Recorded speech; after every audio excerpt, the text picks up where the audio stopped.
सुरुवातीची प्रार्थना आणि नंतर सुरू करा.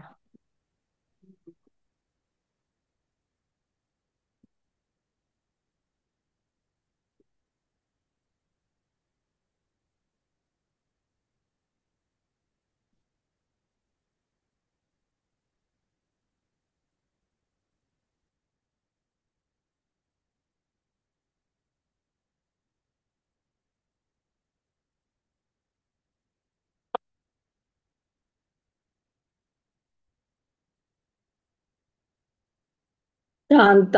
जय श्रीकृष्ण सर्वांना. शांताकारं भुजगशयनं पद्मनाभं सुरेशं विश्वाधारं गगनसदृशं मेघवर्णं शुभांगं लक्ष्मीकान्तं कमलनयने योगिभिर्ध्यानगम्यं वन्दे विष्णुं भवभयहरं सर्वलोकैकनाथम्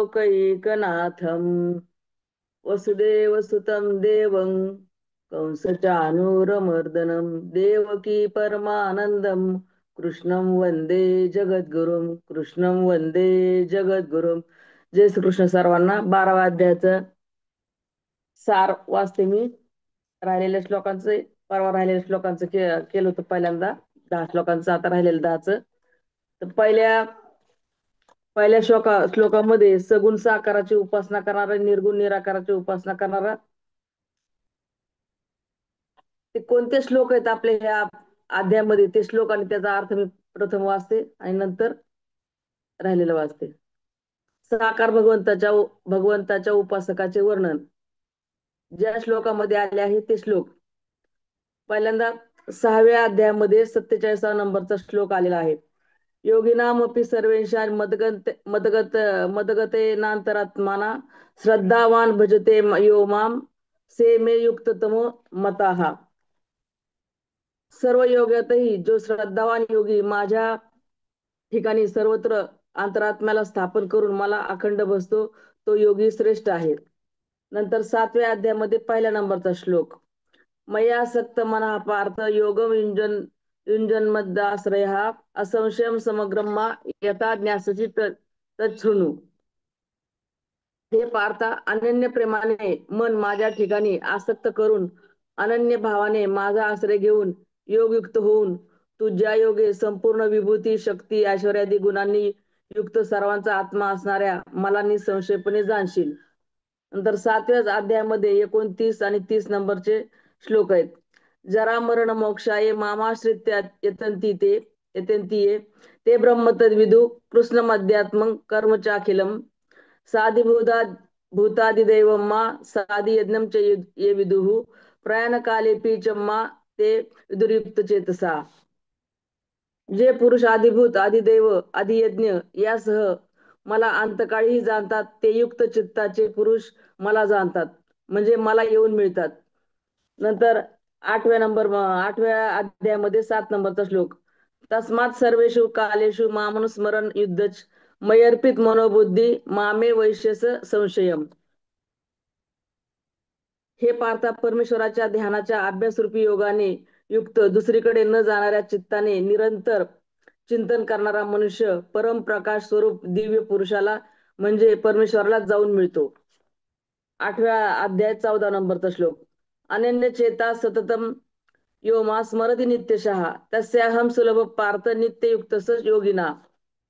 परम सिद्धी मिळवलेले महात्मे एकदा मला प्राप्त झाल्यावर दुःखाचे आगर असलेल्या क्षणभंगूर पुनर्जन्माला जात नाहीत. 9वा अध्याय 14वा श्लोक. सततम कीर्तयन्तो माम यतन्तश्च दृढव्रताः नमस्यन्तश्च मा भक्त्या नित्ययुक्ता उपासते. परम सिद्धी मिळवलेले महात्मे एकदा मला प्राप्त झाल्यावर दुःखाचे आगर असलेल्या क्षणभंगूर पुनर्जन्माला जात नाहीत. 9वा नंबरचा अध्याय 22 नंबरचा श्लोक. अनन्य चिंतयन्तो माम ये जना पर्युपासते तेषां नित्ययुक्तानां योगक्षेम वहाम्यम. काही ज्ञानयोगी मज निर्गुण निराकार ब्रह्माची ज्ञान यज्ञाने अभेद भावाने पूजा करीतही माझी उपासना करतात आणि दुसरे काही अनेक रूपांनी असलेल्या मज विराट स्वरूप परमेश्वराची उपासना करतात. हे अर्जुना, जे सकाम भक्त श्रद्धेने दुसऱ्या देवाची पूजा करतात तेही माझीच पूजा करतात, परंतु त्यांचे ते पूजन अज्ञानपूर्वक असते. 9 नंबरचा अध्याय आणि 30 नंबरचा श्लोक.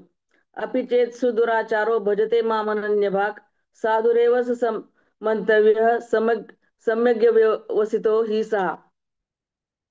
तो तत्काळ धर्मात्मा होतो आणि नेहमी टिकणाऱ्या परम शांतीला प्राप्त होतो. हे अर्जुना, तू हे पक्के लक्षात ठेव की माझा भक्त नाश पावत नाही. 10वा अध्याय आणि 9 नंबरचा श्लोक. मच्चिता मद्गत प्राणा बोधयंतच परस्परम मत्कर्म मत्पर्म मदभक्त संगवर्जिता निर्वैर सर्व भूतेषु यस मामेती पांडव. आणि प्रेमाने भजणाऱ्या भक्तांना मी तो तत्वज्ञान रूप योग देतो, त्यामुळे ते मलाच प्राप्त होतात. अर्जुना, जो पुरुष केवळ माझ्यासाठी सर्व कर्तव्य कर्म करणारा, मलाच परम आश्रय मानणारा हा माझा भक्त आसक्तीरहित असतो आणि सर्व प्राणी मात्राविषयी वैरभाव बाळगत नाही, ते अनन्य भक्त मलाच प्राप्त होतात. ही झाली सगुण साकार भगवंताची जे उपासना करतात त्या उपासकाची असणारे वर्णन या श्लोकांमध्ये आलेले आहेत. आणि निर्गुण निराकाराची जे उपासना करतात त्याचे पण श्लोक आपल्याला या अध्यायामध्ये आहेत, ते पण मी वाचून दाखवते तुम्हाला.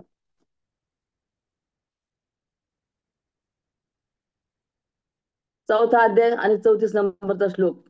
तद्विधी प्रणिपातेन परिप्रश्नेन सेवया उपेदेक्षंती ते ज्ञानम ज्ञानीतस्त्वदर्शिनः. जे जाणल्याने पुन्हा तू अशा प्रकारच्या मोहात पडणार नाहीस. तसेच हे अर्जुना, ज्या ज्ञानामुळे तू सर्व प्राणी मात्र पूर्णपणे प्रथम आपल्यात आणि नंतर सर्व प्राणी मात्र पूर्णपणे प्रथम आपल्यात आणि नंतर मज सच्चिदानंद परमात्म्यात पाहशील. त्यानंतर 4था अध्याय 39वा श्लोक. श्रद्धावान लभते ज्ञानं तत्परः संयतेंद्रिया ज्ञानम लब्धा पराम शांतीम मचरेनादी गच्छती. अविवेकी आणि श्रद्धा नसलेला संशय मनुष्य परमार्थापासून खात्रीने भ्रष्ट होतो. संशय माणसाला ना हा लोक ना परलोक आणि ना सुख. 5वा अध्याय 8वा श्लोक.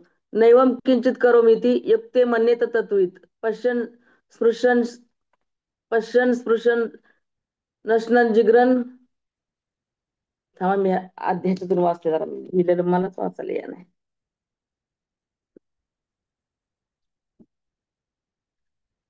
पश्यन् शृण्वन् स्पृशन जिग्रन नशनन गच्छन स्वपैश्वसन. जो पुरुष सर्व कर्मे परमात्म्याला अर्पण करून आणि आसक्ती सोडून करतो, तो पुरुष पाण्यातील कमल पत्राप्रमाणे पापाने लिप्त होत नाहीत. 5वा अध्याय 13वा श्लोक. सर्व कर्माणी मनसा संन्यस्यास्ते सुखम वशी नवद्वारे पुरे देही नैवम कुर्वन्न कार्यन.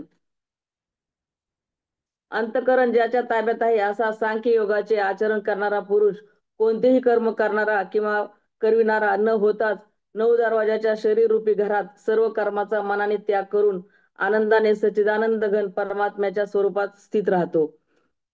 5वा अध्याय 24 आणि 26 नंबरचा श्लोक. योंत सुत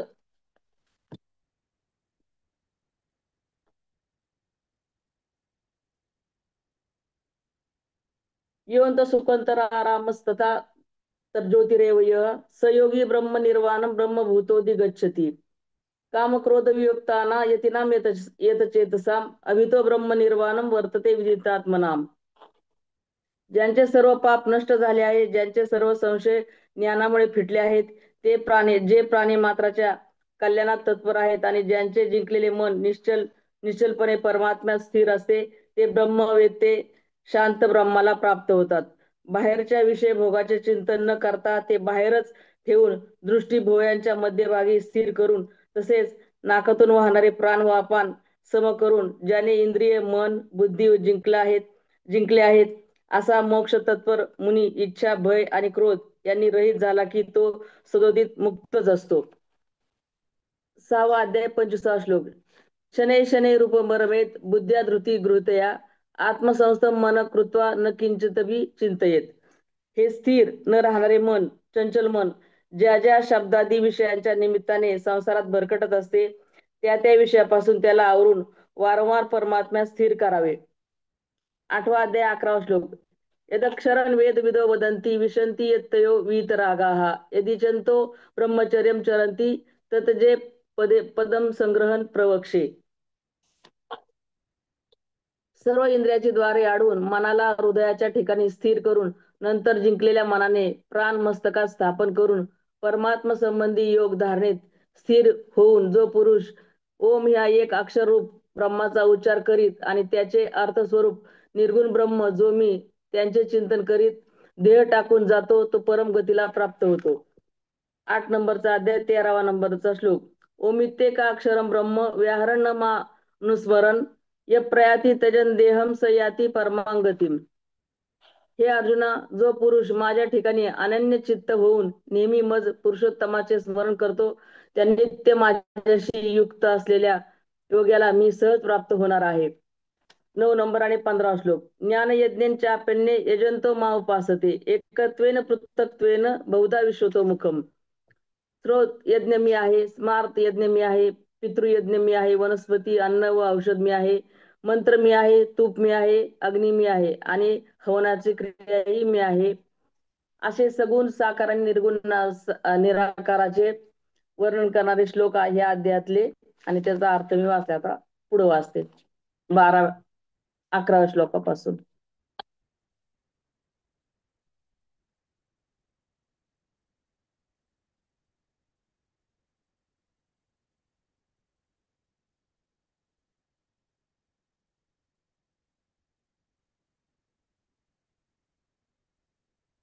दिसते ना ताई?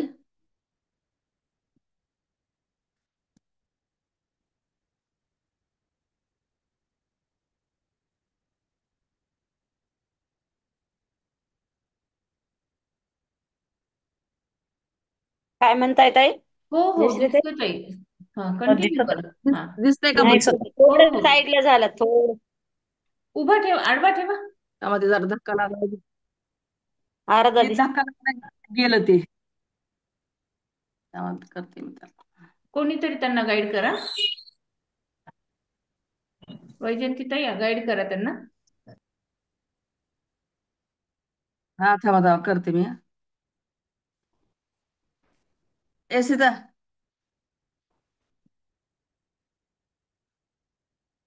काय झालं दिसतायत आहे तुम्ही ताई? दिसतंय मला, बारीक दिसतंय थोडस माझं. नाही नाही म्हणजे तुम्ही काय फरक पडत नाहीये. दिसताय, छान दिसताय तुम्ही. वाचा. वाचा वाचा. बर बर. हा बरोबर आहे, आता अगदी बरोबर आहे, हलू नका बस. ते हल्ल्यामुळे थोडस गेलं इकडं तिकडं. हा नाही नाही आता व्यवस्थित आहे. 11वा नंबरचा श्लोक. आता श्लोकाला अर्थ काय मी वाचत नाही, नाही त्यांनी श्लोक नका वाचायचं. वाचू, श्लोक नका नाही वाचू, वाचत विश्लेषण वाचा. नाही. हा हो. भक्तियुक्त कर्मयोग कठीण नाही, सोपा आहे. जर कठीण असेल असे वाटत असेल तर दुसरे साधन आहे. मन व बुद्धी आणि इंद्रिये यासह शरीरावर विजय प्राप्त करणे म्हणजे यथात्मवान. सर्व कर्म फलत्याग याच्या साधनामध्ये आत्मसंयमाची परम आवश्यकता आहे. 6, 7, 8 या श्लोकात भक्तियोग करणाऱ्या साधकाचे वर्णन आहे. 9व्या श्लोकात अभ्यासयोग सांगितला आहे. भगवंतामध्ये मन व बुद्धी लावण्यासाठी जितकी साधने आहेत ती सर्व अभ्यास योगात येतात. तत्वविवेचनेमध्ये भगवंतामध्ये मन लावण्याची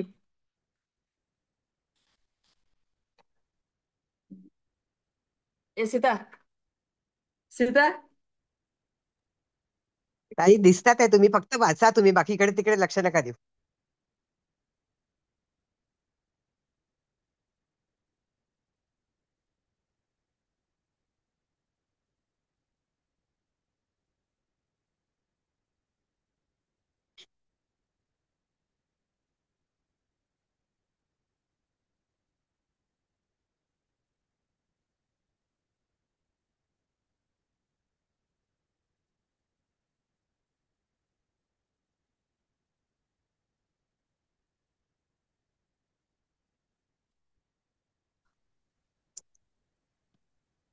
काय झालं ताई? हा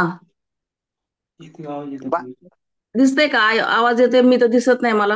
हो हरकत नाही, दिसत नाहीये. म्हणा कंटिन्यू ठेवा. व्हिडिओ हा व्हिडिओ नाही दिसला तरी कंटिन्यू ठेवा, एखादच रेंज नसू बरोबर. शकते. हा हा. 9व्या श्लोकात अभ्यासयोग सांगितला आहे. भगवंतामध्ये मन व बुद्धी लावण्यासाठी जितकी साधने आहेत ती सर्व अभ्यास योगात येतात. विवेचनेमध्ये भगवंतामध्ये मन लावण्याची साधने 7 प्रकारचे सांगितले आहेत. यापैकी कोणताही अभ्यास जर श्रद्धेने, विश्वासाने व चिकाटीने केला तर संपूर्ण पापे आणि विघ्ने यांचा क्रमशः नाश होऊन शेवटी भगवत प्राप्ती होते. 10व्या श्लोकात भक्तियुक्त कर्मयोगाचे वर्णन आहे. त्यामध्ये भगवंताचा आश्रय आहे. साधकाची सर्व कर्मे भगवंत भगवंतच असतात. या लोकीच्या व परलोकीच्या भोगाच्या प्राप्तीचे जे फल आहे त्याबद्दल ममता, आसक्ती आणि कामना यांचा सर्वथा त्याग करून टाकणे म्हणजे सर्व कर्माचा फलत्याग करणे. खोटे, कपट, व्यभिचार, हिंसा, चोरी इत्यादी निषिद्ध कर्मे सर्व कर्मात येत नाहीत. ज्या पुरुषामध्ये सगुण भगवंताच्या प्रेमाला प्राधान्य आहे, भगवंताबद्दल श्रद्धा आहे, भगवंताच्या गुणाचे, प्रभावाचे, रहस्याचे व लीलेचे वर्णन त्याला आवडते, यालाच बुद्धी भगवंतामध्ये लावणे म्हणतात. हे साधन 8व्या श्लोकात आहे. ज्या पुरुषाला सगुण साकार परमेश्वर आवडतो, यज्ञ, दान, तप इत्यादी कर्माबद्दल प्रेम आहे, भगवंताच्या प्रतिमाची पूजा, सेवा यावर श्रद्धा आहे, त्याला 10व्या श्लोकातील साधन सोपे आहे. भगवंतासाठी कर्मे केल्याने भगवत प्राप्ती होते. ज्या पुरुषाला सगुण साकार भगवंताबद्दल प्रेम व श्रद्धा वाटत नाही, जो ईश्वराचे स्वरूप निराकार मानतो, ज्याचे मन अभ्यास योगात लागत नाही, त्याला 9व्या श्लोकातील साधन सोपे आहे. अभ्यास योग करून भगवत प्राप्ती करणे. कर्मयोग म्हणजे काय? तर सर्व कर्मे भगवंतांना अर्पण करणे, भगवंतासाठी सर्व कर्मे करणे, सर्व कर्माच्या फलाचा त्याग करणे, या तिन्ही द्वारे ईश्वर प्राप्ती आहे. सर्व कर्म फलत्याग यामध्ये केवळ फलत्यागाचे प्राधान्य आहे. अशा प्रकारे साधकांच्या साधनाचे भगवत प्राप्ती हे एकच फल आहे. श्लोक नंबर 12. 9व्या श्लोकात जो योग म्हणजे निष्काम भावना आणि विवेक ज्ञान यांचे जे फल ते भगवत प्राप्तीची इच्छा आहे. अभ्यास आणि ज्ञान हे दोन्ही आपापल्या जागी भगवत प्राप्तीसाठी सहाय्यक असतात. श्रद्धा व भक्ती व निष्काम भावना यांच्या संबंधाने या दोन्हीच्या द्वारे मनुष्य परमात्म्याला प्राप्त करून घेऊ शकतो. अभ्यासापेक्षा ज्ञान श्रेष्ठ आहे. ध्यान म्हणजे उपास्य देवतेला सकाम भावनेने भगवंताच्या साकार किंवा निराकार स्वरूपामध्ये स्थिर करणे. ध्यान योगामध्ये सर्व कर्मे भगवंतांना अर्पण करणे, भगवंतांनाच परमप्राप्य समजणे आणि अनन्य प्रेमाने भगवंताचे ध्यान करणे. या लोकातील व परलोकातील सर्व भोगाबद्दलची ममता, आसक्ती व कामना यांचा त्याग मनुष्याला तात्काळ परमेश्वराची प्राप्ती करून देतो. विषयासक्ती नष्ट झाल्यावर भगवंत दिसतो. अभ्यास योग, ज्ञान योग, ध्यान योग व कर्मयोग या सर्व साधनात कर्मफलाच्या आसक्तीचा त्याग करणे आवश्यक आहे. आध्यात्मिक उन्नतीत या क्रिया आवश्यक आहेत. कर्मफलाचा त्यागरूप वैराग्यामुळे व भगवंताच्या अनन्य प्रेमामुळे भगवंत प्राप्ती होते. म्हणून कर्मफलाचा त्याग हाच श्रेष्ठ आहे. 13 आणि 14 दोन्ही श्लोकांचे. जो योगी कोणत्याही प्राण्याचा द्वेष करत नाही, सर्वावर प्रेम करतो, दया करतो, मी व माझे असे नसते, सुख दुःख समान व क्षमावान, जो नेहमी संतुष्ट असतो, ज्याचा शरीरावर व इंद्रियावर, मनावर ताबा असतो, भगवंतावर दृढ श्रद्धा असते, मन बुद्धी भगवंतालाच अर्पण असते, असा भक्त भगवंताला प्रिय असतो. भगवंताचा भक्त दया व प्रेम करतो, परंतु साधक ममता व अहंकार रहित असतो. ज्ञानी भक्ताला सुख दुःख यात समभाव असतो, त्यामुळे त्याच्या अंतःकरणात हर्ष, शोक इत्यादी विकार उत्पन्न होत नाहीत. हर्ष शोकाचा पूर्ण त्याग ज्ञानी पुरुष करतो. अनुकूल व प्रतिकूल परिस्थितीत किंवा संयोग वियोग यात हर्ष शोक होत नाही. अशा अवस्थेला सुख दुःखामध्ये सम राहणे म्हणतात. ज्ञानी भक्तात क्षमाभाव असतो. अपकार करणाऱ्यावर कोणतीही शिक्षा न देता अभय देतात. ज्ञानी भक्ताला योगी म्हटले आहे. असा योगी भगवंताला प्रत्यक्ष प्राप्त करून घेतो, त्यामुळे तो नेहमीच संतुष्ट राहतो. एक छोटीशी कथा मी सांगते, सातारकर महाराजांच्या कीर्तनात ऐकलेली आहे. या श्लोकावरच आपले संतुष्टम सत्तम योगी. एकनाथ महाराजांविषयी कथा आहे, ती थोडक्यात सांगते. पैठणमध्ये एक ब्राह्मण आला होता. त्या ब्राह्मणाला त्याच्या मुलीच्या लग्नासाठी काही पैसे हवे होते, म्हणून तो पैसे कोणी देईल का म्हणून असं पाहत होता. याचा शोध घेत असता त्याला एका ठिकाणी 4 टवाळखोर लोक बसलेले दिसले. ब्राह्मण नेमका त्या चौघांकडेच गेला आणि त्यांना सांगितले की मला पैसे हवेत. तर ते चौघेजण त्याला म्हणाले की आम्ही तुला पैसे देतो पाहिजे तेवढे, पण तू एक आमचं काम कर. तर तुम्हाला कोणतं काम? सांगतो म्हणले. तू एकच काम करायचं म्हणले, या पैठण नगरीमध्ये एकनाथ महाराज राहतात आणि ते एकनाथ महाराजांना जाऊन तू राग आणून दाखवायचा आणि मग त्यांना राग आला की आम्ही तुला वाटेल तेवढे पैसे देऊ. तेव्हा तो कबूल होतो. त्याला वाटलं त्याला त्याला काय म्हणले, राग आणायला सोपं काम आहे. कुणाला आपल्याला हसवायला येत नाही पण राग आणायला मात्र येतो. आपल्याला एखाद्याला आनंद देता येणार नाही पण दुःख राग मात्र जरूर देता येतो. तेव्हा ब्राह्मण एकनाथ महाराजांच्या वाड्याकडे निघाला. तेव्हा वाड्यात जेवणाच्या पंक्ती बसल्या होत्या. एकनाथ महाराज पानावर बसले होते. पत्नी गिरिजाबाई जेवण वाढत होत्या. ब्राह्मण तसाच पाय चपला घालून त्यांच्या घरामध्ये शिरला व तसाच देवाजवळ गेला. नंतर गिरिजाबाई खाली वाकून जेवण वाढत असताना त्यांच्या पाठीवर जाऊन बसला. तरी गिरिजाबाई वाढतच होत्या. तर दोन्ही एकनाथ महाराज आणि गिरिजाबाई दोन्ही सोशिक दाम्पत्य होते, शांत होते, सुशील होते. त्यांनी पाहिलं की ब्राह्मण पाठीवर बसलाय गिरिजाबाईंच्या, तरीही एकनाथ महाराजांना राग आला नाही. ते म्हणाले, अगं तू लहानपणी हरीला पाठीवर घेऊन वाढत होती, तसं आता पण तू वाढ. ब्राह्मणाला पाठीवर घेऊन तू काम कर.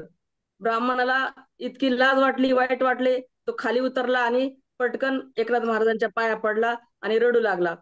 आणि मग त्यांना सांगितलं की माझं चुकलं, मी हे फक्त पैशासाठी केलं आणि तुमच्यासारख्या देव माणसाला मी त्रास दिला. आणि तो तिथे रडायला लागला. मग असं करायचे कारण त्यांनी सांगितल्यावर नाथ महाराज म्हणाले, एवढंच ना, तुला पैसे पाहिजे तर पैसे मागायचे, मी तुला पैसे देतो म्हणले. आणि मग एकनाथ महाराजांनी त्यांना लग्नासाठी पैसे दिले. तर असे योगी सतत संतुष्ट असतात, सर्वांबद्दल करुणा प्रेम बाळगतात. असा भक्त कोणाचाही द्वेष न करणारा, सर्वांवर प्रेम करणारा, क्षमावान, अभय देणारा भक्त भगवंतांना प्रिय असतो. भगवंताच्या ज्ञानी भक्ताचे मन आणि इंद्रिय शरीर त्याच्या ताब्यात असतात, म्हणजे त्याला यतात्मा म्हणतात. जी बुद्धी परमेश्वराच्या स्वरूपाचा दृढ निश्चय करते, परमात्म्याच्या स्वरूपापासून कोणत्याही प्रकारे विचलित होऊ शकत नाही, त्याला दृढ निश्चय म्हणतात. भगवंताच्या स्वरूपाचे चिंतन करणे आणि बुद्धीने निश्चय करता करता मला आणि बुद्धी हे भगवंताला स्वरूपामध्ये तन्मय होणे, मन आणि बुद्धी भगवंताच्या स्वरूपामध्ये तन्मय होणे म्हणजेच भगवंतामध्ये अर्पण करणे होय. ज्याचे भगवंतावर अहेतुक आणि अनन्य प्रेम आहे, भगवंताच्या स्वरूपामध्ये अढळ स्थिती आहे, ज्याला कधी भगवंताचा विरह सहन होत नाही, ज्याची मन व बुद्धी भगवंतांना अर्पण केलेली आहे, अशा ज्ञानी भक्ताला भगवंत आपला प्रिय म्हणतात. 15वा श्लोक. ज्यांच्यापासून कोणालाही कोणत्याही प्राण्याला त्रास होत नाही, जो हर्ष, मत्सर, भीती आणि उद्वेग यापासून अलिप्त असतो, असा भक्त भगवंतालाही प्रिय आहे. भगवत बुद्धी असलेला भक्त जाणून बुजून कोणाला दुःख, संताप, भय आणि क्षोभ देऊ शकत नाही.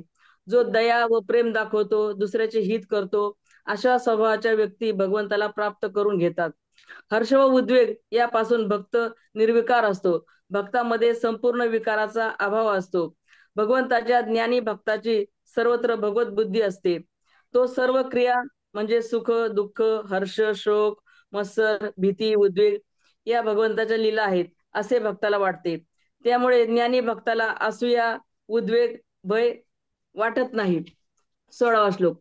जो आकांक्षेने रहित असतो असा भक्त परमेश्वर प्राप्ती करून घेतो. अशा पूर्णकाम भक्ताचे म्हणजे इच्छारहित, अशा वासनारहित भक्ताचे जीवन प्रारब्धाने चालते. त्याच्या सर्व क्रिया इच्छा व संकल्प व स्पृहाशिवाय स्वाभाविक होतात. त्यांच्या जीवन निर्वाहास कोणतीही अडचण येत नाही.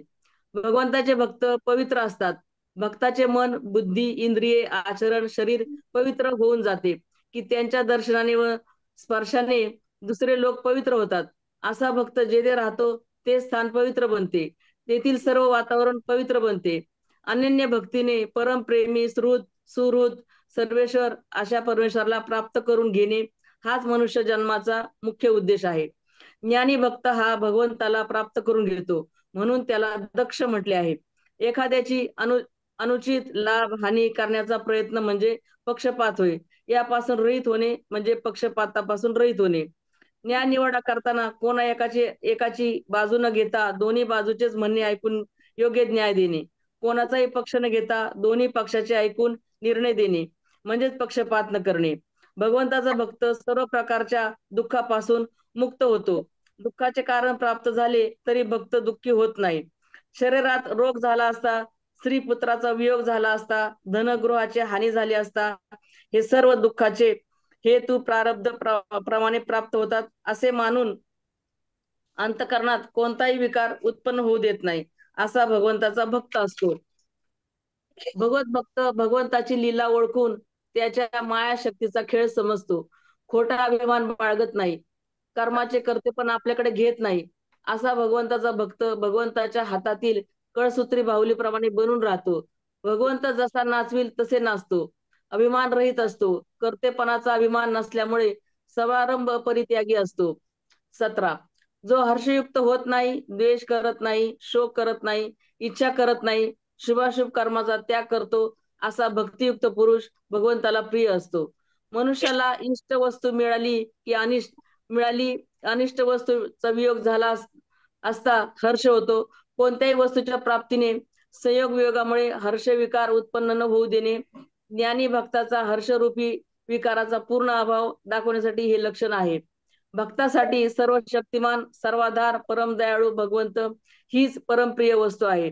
भक्त तिला कायमचा प्राप्त करून घेऊन परमानंदामध्ये स्थित राहतो. कोणाबद्दलही आसक्ती किंवा द्वेष बाळगत नाही. भगवंताचा भक्त संपूर्ण जगाला भगवंताचे स्वरूप समजतो, म्हणून कोणाबद्दल द्वेष बाळगत नाही. भक्ताच्या अंतःकरणात द्वेष भावनेचा अभाव असतो. हर्षाप्रमाणे शोकाचा विकार नसतो. इष्टाचा वियोग अनिष्टाची प्राप्तीमुळे प्राण्याला शोक निर्माण होतो. भगवत भक्ताला कोणत्याही गोष्टीत प्रतिकूलता वाटत नाही. भगवंताच्या लीलेचे रहस्य समजल्यामुळे त्याला शोक निर्माण होत नाही. भगवंताचा भक्त कोणत्याही वस्तूची आकांक्षा करत नाही. भगवंताच्या भक्ताला साक्षात भगवंताची प्राप्ती झाल्यामुळे तो नेहमी आनंदी व शांत असतो. भगवंताचा भक्त शुभ कर्मे भगवंताला अर्पण करून टाकतो, म्हणून त्याला ममता, आसक्ती आणि फलेच्छा राहत नाहीत. आसक्ती, द्वेष यांच्या अभावामुळे पापकर्मे होत नाहीत. शुभाशुभ यांचा परित्याग करतो, असा भक्त भगवंताला आवडतो. 18. शत्रू, मित्र आणि मान अपमान याविषयी त्याच्या मनात समभाव असतो. थंडी, ऊन, सुख, दुःख इत्यादी सारखी वृत्ती राहते, त्याला आसक्ती राहत नाही. भगवंताचा भक्त कोणाचाही द्वेष करत नाही, तर त्याला शत्रूच नाही तर इतर लोक आपल्या भावनेप्रमाणे शत्रू मित्र अशा भावाचा त्याच्यावर आरोप करतात. मान अपमान, थंडी, ऊन, सुख दुःख, अनुकूल व प्रतिकूल हे सर्व मन, इंद्रिय, शरीर यांच्याशी संबंध आल्यामुळे भगवंताच्या भक्ताच्या अंतःकरणात आसक्ती, द्वेष किंवा हर्ष, शोक इत्यादी विकार नाहीत. भगवत भक्त नेहमी सम राहतो. भगवत दर्शन झाल्यामुळे विषमता दिसत नाही, सर्वत्र सम राहतो. मनुष्याची आसक्ती, मोह, स्नेह ही सर्व दुःखाचे मूळ कारण आहे. असा आसक्तीचा त्याग करणारा संग विवर्जित असतो. भगवत भक्तात आसक्ती हा दुर्गुण असल्यामुळे ती त्याज्य आहे, ती भगवत भक्तात राहू शकत नाही. 19. निंदा स्तुती समान मानणाऱ्या ईश स्वरूपाचे मनन करणे, मिळेल त्याने शरीर निर्वाह करणे, निवासस्थानाविषयी ममता व आसक्ती नसणे, असा भक्त स्थिर बुद्धी असा भगवंताला प्रिय असतो. भगवत भक्त स्तुतीमुळे आनंदित होत नाही, निंदेमुळे दुःखी होत नाही. वाणीचा संयम म्हणजे मौन भगवत भक्तात असतो. जो भक्त अनन्य भावाने भगवंताचे चिंतन करतो, उदरनिर्वाहासाठी प्रयत्न करत नाही, अशा भक्ताचा योग क्षेम भगवंत चालवतात. अनिकेत म्हणजे ज्याला स्वतःचे घर नाही, असा भगवत भक्त कोणत्याही स्थानाबद्दल आसक्ती, ममता बाळगत नाही. देही असूनही विदेही असतो. ज्याला घराबद्दल ममता, आसक्ती नाही, असा अनिकेत होय. भगवंताचे प्रत्यक्ष दर्शन झाल्यामुळे तो सर्व संशय समूळ नष्ट करतो. भगवंताविषयी दृढ विश्वास बाळगतो. त्याचा निश्चय आढळ व दृढ असतो. 13व्या श्लोकापासून 19व्या श्लोकापर्यंत 7 श्लोकात भगवंत आपल्या प्रिय भक्ताची लक्षणे सांगतात. या अध्यायात भक्तियोगाचे वर्णन आहे, म्हणून याचे नाव भक्तियोग आहे. 20वा श्लोक. जे श्रद्धाळू पुरुष मतपरायण म्हणजे मला होऊन धर्ममय अमृताचे निष्काम प्रेम भावनेने सेवन करतात, असे भक्त भगवंताला अतिशय प्रिय आहेत. सर्वव्यापी सर्व शक्तिमान अशा भगवंताच्या अवताराबद्दल, वचनाबद्दल, तसेच त्यांचे गुण, प्रभाव, ऐश्वर्य आणि चरित्र यावर विश्वास ठेवतो, तो श्रद्धावान होय. 7 श्लोकातील भगवत भक्ताची लक्षणे यांचे पालन करण्यामध्ये मनुष्य जन्माची सार्थकता आहे. याचे पालन केल्यामुळे साधक मृत्यूच्या पंजातून कायमचा सुटतो. त्याला अमृत स्वरूप भगवंताची प्राप्ती होते. भगवत प्राप्त सिद्ध भक्ताचे लक्षणाचे वर्णन 7 श्लोकात आले आहे. अशा भगवत भक्तांना भगवंतांनी आपले प्रिय भक्त म्हटले आहे. अशा प्रेमी भक्तांना भगवंत नित्य आपली संगती देऊन जोपर्यंत संतुष्ट करीत नाही तोपर्यंत त्या भक्ताचे ऋणी बनून राहतात, अशी भगवंताची मान्यता आहे. असे भक्त भगवंताला सिद्ध भक्तापेक्षाही अतिशय प्रिय आहे. जय श्रीकृष्ण. शांत आहे. आता पद्माताईंना लागली सुरू करायला. 13वा जय अध्याय. श्रीकृष्ण ताई. हो. मी 13 ओम श्री परमात्मने नमः. अध्याय 13वा, क्षेत्र क्षेत्र विज्ञ विभाग योग. या 13व्या अध्यायाचं नाव आहे क्षेत्र क्षेत्रज्ञ विभाग योग. आता 12व्या अध्यायाचं सारांश आताच ताईंनी वाचलेला आहे. 12व्या अध्यायामध्ये प्रारंभी अर्जुनाने सगुण आणि निर्गुण यांच्या उपासकांच्या श्रेष्ठतेविषयी भगवान श्रीकृष्णाला प्रश्न विचारला होता आणि त्याचे उत्तर देताना भगवंतांनी 12व्या अध्यायाच्या दुसऱ्या श्लोकामध्ये संक्षिप्तपणे काय सांगितलं की उपासकांच्या श्रेष्ठतेचे प्रतिपादन करून 3ऱ्या आणि 5व्या श्लोकापर्यंत निर्गुण उपासकेचे महत्व फक्त सांगितले, म्हणजे अगदी थोडक्यात सांगितलेलं होतं. आणि परंतु मात्र 5व्या श्लोकापासून तर 20व्या श्लोकापर्यंत त्यांनी सगुण ईश्वराचं स्वरूप जे आहे त्याविषयी सांगितलेलं आहे. आणि सगुण भक्तीचं महत्व या 6व्या आणि 20व्या श्लोकापर्यंत सगुण उपासनेचे महत्व आणि तिचे फल, तिचे प्रकार आणि भगवंताची लक्षणे याचे वर्णन 12व्या अध्यायात केलेले होते. निर्गुणाचे महत्व अगदी थोडे केलेले असल्यामुळे यासाठी हा 13वा अध्याय स्वतंत्रपणे त्यांनी दिलेला आहे. यामध्ये ते म्हणतात की निर्गुण निराकाराचे तत्व अर्थात ज्ञानयोगाचा विषय चांगल्या प्रकारे समजावून घेण्यासाठी हा 13वा अध्यायाचा सुरुवात करत आहे. श्री भगवान उवाच इदं शरीरं कौन्तेय क्षेत्रमित्याभिधीयते एतद्यो वेत्ति तं प्राहुः क्षेत्रज्ञ इति तद्विदाः. या श्लोकाचा अर्थ आहे की भगवान म्हणतात, हे अर्जुना, हे शरीर क्षेत्र या नावाने संबोधले जाते आणि याला जो जाणतो त्याचे तत्व जाणणारे ज्ञानी लोक जे आहे त्याला क्षेत्रज्ञ असे म्हणतात. तर यामध्ये इदम शरीरम म्हणजे काय, हे शरीर आत्म्याकडून पाहिले जाते आणि जाणले जाते म्हणून हे दृश्य आहे आणि दृष्टरूपी आत्म्यापेक्षा सर्वथा भिन्न आहे. या शरीराचा प्रतिक्षणी क्षय होत असतो आणि म्हणून याला क्षेत्र असे म्हटले जाते. या शरीरामध्ये पेरलेल्या कर्मसंस्कार रूपी बीजांचे फलही योग्य वेळी प्रगट होत असते म्हणूनही याला क्षेत्र असे म्हणतात. 15व्या अध्यायामध्ये याला क्षर पुरुष असे सुद्धा म्हटलेले आहे. या क्षेत्राचे स्वरूप अध्यायाच्या 5व्या श्लोकामध्ये थोडक्यात सांगण्यात आलेले आहे. ते पुढे भगवंतांनी ते पुढे पाहू. ते याद्वारे क्षेत्र याद्वारे अंतरात्मा, भगवंतांनी अंतरात्मा असलेल्या दृष्ट्याचा संकेत केला आहे. आपल्या शरीरामध्ये 5 कर्मेंद्रिय आहे, 5 ज्ञानेंद्रिय आहे, मन आहे, बुद्धी आहे आणि पंचमहाभूतांनी हे शरीर बनलेलं आहे. तर अशा सर्व इंद्रियांचे विषय म्हणजे हे जाणण्याजोगे आहे. हे सर्व दृश्य आहे. 5 कर्मेंद्रिय आहे, 5 ज्ञानेंद्रिय आहे आणि मन बुद्धी वगैरे जे काही आहे 11 इंद्रिय, हे सर्व जाणण्य आहे, दृश्य आहे. ते सर्व जड, विनाशी आणि परिवर्तनशील आहे. परंतु या सर्वांना त्यामध्ये चेतन आत्मा असल्याशिवाय काही अर्थ नाही आहे. चेतन आत्मा त्या जड दृश्य वर्गापेक्षा पूर्णपणे वेगळा आहे. तो त्याचा ज्ञाता आहे, त्याच्यामध्ये अनुस्यूत आहे, त्याचा तो अधिपती आहे.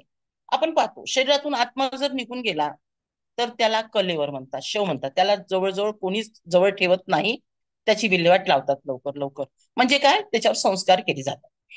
म्हणजे काय आहे की आत्म्याशिवाय शरीराला काहीही महत्व नाही आहे. म्हणून त्याला काय म्हटलेलं आहे की हा शरीराचा ज्ञाता जो आहे तो क्षेत्रज्ञ आहे. त्या आत्मा आहे, आत्म्याला क्षेत्रज्ञ असं त्यांनी म्हटलेलं आहे. याच ज्ञात्या अशा चेतन आत्म्याला 7व्या अध्यायामध्ये पराप्रकृती असं म्हटलेलं आहे, 8व्या अध्यायामध्ये त्याला अध्यात्म असं म्हटलेलं आहे आणि 15व्या अध्यायामध्ये याला अक्षर पुरुष असे म्हटलेले आहे. हे आत्मतत्व फारच गहन आहे आणि भगवंतांनी म्हणूनच भिन्न भिन्न प्रकरणांमध्ये याचं कुठं स्त्रीवाचक म्हटलेलं आहे, म्हणजे याला परा म्हटलेला आहे, स्त्रीवाचक शब्द. कुठे नपुसंकवादी म्हटलेला आहे तर कुठे पुरुषवाचक अशा शब्दांनी याचं वर्णन केलेलं आहे. वास्तविक आत्मा हा विकारांनी पूर्णतः रहित आहे, अलिंग आहे, नित्य निर्विकार आहे आणि चेतन असा ज्ञान स्वरूप आहे. कारण हा आत्मा कधीच नष्ट न होणार आहे. शरीर नष्ट होते, ज्या ज्या स्थूल वस्तू सांगितल्या त्या सर्व नष्ट होतात, पण हा नष्ट आत्मा मात्र नष्ट होत नाही. या क्षर आणि अक्षर म्हणजे क्षेत्र आणि क्षेत्रज्ञ या दोन्हीचा बोध या श्लोकामध्ये तद्विद या शब्दाने केलेला आहे. तद्विद म्हणजे हे दोन्ही. अशा प्रकारे क्षेत्र आणि क्षेत्रज्ञांची लक्षणे सांगून भगवंत क्षेत्रज्ञ आणि परमात्मा यांचे ऐक्य दाखवीत ज्ञानाच्या लक्षणाचे निरूपण दुसऱ्या श्लोकामध्ये ते करीत आहे. क्षेत्रज्ञांचापि मां विद्धि सर्व क्षेत्रेषु भारत क्षेत्र क्षेत्रज्ञर्यो ज्ञानं यत्तत् ज्ञानं मतं मम. या श्लोकाचा अर्थ असा आहे, हे अर्जुना, तू सर्व क्षेत्रामध्ये क्षेत्रज्ञ अर्थात जीवात्माही मला समज, आणि क्षेत्र व क्षेत्रज्ञ अर्थात विकारांसहित प्रकृती व पुरुष यांना जे तत्व त्या जाणणे ते ज्ञान आहे असे माझे मत. आता विकारांसहित प्रकृती आणि पुरुष हे जाणायचं आहे. म्हणजे यामध्ये विकृती सुद्धा महत्वाची आहे. कारण काय, तर शरीराचा आत्मा मध्ये अनेक विकृती आहे आणि त्यामध्ये महत्वाचा आहे अहंकार. ही तर मूळ प्रकृती आहे. आणि अहंकार कशाची विकृती किंवा विकार नव्हे, तर महत्त्व अहंकार आणि पंचन मात्रा शब्द स्पर्श रूप रस रंग आणि गंध या 7 प्रकृती विकृती आहे. आणि यामध्ये 7ही पंचभूत इत्यादीचे कारण असल्यामुळे प्रकृती आहे. आता पंचमहाभूत म्हणजे कोणती आहे, तर आपल्याला माहित आहे आप, अग्नी, वायू, पृथ्वी, आकाश हे पंचेंद्रिय पंचमहाभूते. आणि या इंद्रिय ही अहंकाराची आणि पंचस्थूल महाभूते ही पंचतन्मात्राचे कार्य आहे.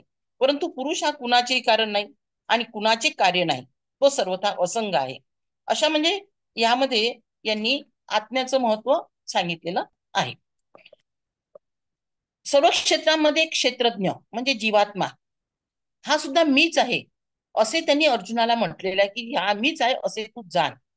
याद्वारे आत्मा आणि परमात्मा यांच्या एकतेचे प्रतिपादन केलेले आहे.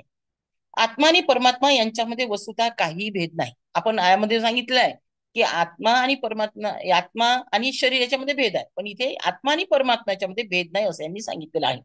प्रकृतीच्या संगतीमुळे भेद असल्यासारखा वाटतो. यासाठी दुसऱ्या अध्यायातील 24 आणि 25 श्लोकामध्ये आत्म्याच्या स्वरूपाचे वर्णन करताना ज्या शब्दांचा प्रयोग केलेला आहे, बहुतेक त्या शब्दांना प्रयोग 12व्या अध्यायातील 3ऱ्या श्लोकात निर्गुण निराकार अशा परमात्म्याच्या लक्षणांचे वर्णन करताना त्यांनी केलेला आहे. भगवंताच्या म्हणण्याचे तात्पर्य असे आहे की सर्व क्षेत्रांमध्ये जो चेतन आत्मा क्षेत्रज्ञ आहे तो माझाच अंश आहे. 15व्या अध्यायातील 7व्या श्लोकानुसार सुद्धा त्यांनी तेच सांगितलेलं आहे. आणि त्याच्यामध्ये त्यांनी अक्षर म्हटलेला आहे. क्षर अक्षर हा शब्द वापरलेला आहे 15व्या अध्यायामध्ये. वस्तुतः माझ्यापेक्षा भिन्न नाहीच. मी परमात्मा जीवात्म्याच्या रूपाने विभिन्न प्रकारे प्रतीत होतो, ही गोष्ट तू चांगल्या प्रकारे जाणून घे. म्हणजे तू असे जाण की भक्तिप्रधान प्रकरण जर असते तर असाही अर्थ मानता आला त्या ठिकाणी. हे प्रकरण ज्ञान प्रधान आहे आणि या प्रकरणामध्ये भक्तीचे वर्णन हे ज्ञानाच्या साधनाच्या रूपाने चाललेले आहे. म्हणून येथे भक्तीचे स्थान गौण मानले आहे. यासाठी येथे अद्वैत स्पष्टीकरण हेच इथे योग्य वाटते. क्षेत्र आणि क्षेत्रज्ञ यांचे ज्ञान तेच ज्ञान होय. म्हणजे क्षेत्र हे उत्पत्ती आणि विनाशाचे धर्म असलेले जड अनित्य ज्ञेय जाणण्याजोगे आणि क्षणिक आहे. याच्या विरुद्ध क्षेत्रज्ञ हा आत्मा हा नित्य आहे, चेतन, ज्ञाता, निर्विकार, शुद्ध आणि नेहमी एकसारखा राहणार आहे. म्हणून दोन्ही परस्परांपेक्षा अत्यंत विलक्षण होत. वास्तविक पाहता क्षेत्र आणि क्षेत्रज्ञ हे परस्पर वेगवेगळे आहे, परंतु अज्ञानामुळे दोघांची एकता असल्यासारखी वाटते. ही गोष्ट तत्वतः समजून घेणे म्हणजे वास्तविक ज्ञान होय असे श्रीकृष्ण म्हणतात. यात कोणत्याही तऱ्हेचा संशय किंवा भ्रम नाही. इथे काय, क्षेत्र आणि क्षेत्रज्ञांचे पूर्ण ज्ञान झाल्यावर संसार भ्रमाचा नाश होतो आणि परमात्म्याची प्राप्ती होते. म्हणून क्षेत्र व क्षेत्रज्ञांचे स्वरूप इत्यादी चांगल्या प्रकारे विभागपूर्वक समजावून घेण्यासाठी भगवंत म्हणतात, तत्क्षेत्रम यच्च यात् कृच्च यद्विकारी यतश्चयत सचयो यत् प्रभावश्य तत्समासेन मे शृणु. ते क्षेत्र जे असे आहे तसेच ज्या विकारांनी युक्त आहे आणि ज्या कारणांपासून जे झाले आहे तसेच तो क्षेत्रज्ञही जो जो आणि ज्या प्रभावाने युक्त आहे ते सर्व थोडक्यात माझ्याकडून ऐक. भगवंत आता क्षेत्र आणि क्षेत्रज्ञाबद्दल माहिती सांगत आहे. क्षेत्रम याच्याबरोबर तत् हे विशेषण लावून असे दाखविले आहे की ज्या शरीरूपी क्षेत्राची लक्षणे पहिल्या श्लोकात सांगितली आहेत त्याचे स्पष्टीकरण करण्याची गोष्ट त्याचे स्पष्टीकरण या श्लोकात त्यांनी केलेले आहे. या पदाने भगवंतांनी क्षेत्राचे स्वरूप सांगण्याचा संकेत केला आहे आणि यादृक्क या शब्दाने क्षेत्राचा स्वभाव सांगण्याचा संकेत दिला आहे. त्याचे वर्णन 26व्या आणि 27व्या श्लोकामध्ये सर्व भूते ही उत्पत्ती विनाशशील असल्याचे सांगून केलेले आहे. यद्विकारी या पदाने क्षेत्राच्या विकारांच्या वर्णनाचा संकेत दिला आहे आणि त्याचे वर्णन 6व्या श्लोकात केलेले आहे. म्हणजे एकंदरीत हे फक्त याची पार्श्वभूमी चालू आहे. ज्या पदार्थाच्या समुदायाचे नाव क्षेत्र आहे त्यापैकी कोणता पदार्थ कशापासून उत्पन्न झाला आहे हे सांगण्याचा संकेत यतचकित चयत या पदांनी दिला आहे आणि त्याचे वर्णन 19व्या श्लोकाच्या उत्तरार्धात म्हणजे 22व्या श्लोकाच्या पूर्वार्धात केलेले आहे. स हे पद क्षेत्रज्ञ याचे वाचक आहे आणि या पदाने त्याचे स्वरूप सांगण्याचा संकेत दिलेला आहे आणि पुढे त्याच्या प्रकृतीस्थ आणि वास्तविक अशा दोन्ही स्वरूपांचे वर्णन केलेले आहे.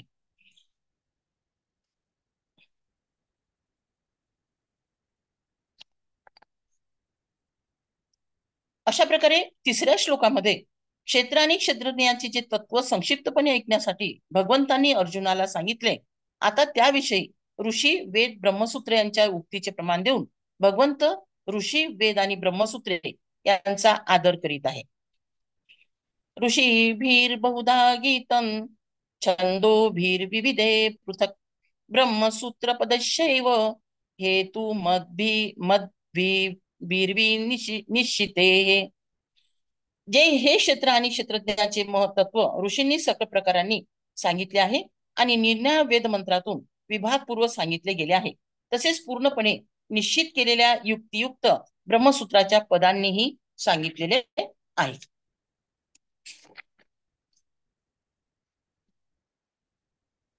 वैदिक मंत्राचे द्रष्टे तसेच शास्त्र स्मृती आणि पुराण रचयिता ऋषींनी आपापल्या जड चेतन आपल्या ग्रंथात जड चेतन सत असत शरीर शरीरी देह देही नित्य अनित्य इत्यादी शब्दांनी क्षेत्र क्षेत्रज्ञाचे पुष्कळ विस्ताराने वर्णन केलेले आहे आणि ब्रह्मसूत्र पश्चित अनेक ऋषींनी युक्त असेच उत्तम प्रकाराने निश्चित केलेल्या ब्रह्मसूत्राच्या पदांद्वारेही क्षेत्र क्षेत्रज्ञाच्या तत्वांचे वर्णन केले गेले आहे. या श्लोकात भगवंताचा आशय असा दिसतो की क्षेत्र क्षेत्रज्ञाचे जे संक्षेपाने मी वर्णन करत आहे त्याला कोणी विस्ताराने पाहू इच्छित तर तो उपयुक्त ग्रंथात पाहू शकतो म्हणजे ब्रह्मसूत्रामध्ये पाहू शकतो. 3ऱ्या श्लोकात क्षेत्र क्षेत्रज्ञाच्या विषयात ज्या 6 मुद्द्यांना संक्षेपाने ऐकण्याची आज्ञा दिली होती त्यापैकी क्षेत्राच्या 2 मुद्द्यांचे अर्थात त्याचे स्वरूप आणि विकारांचे वर्णन पुढील श्लोकात केलेले आहे.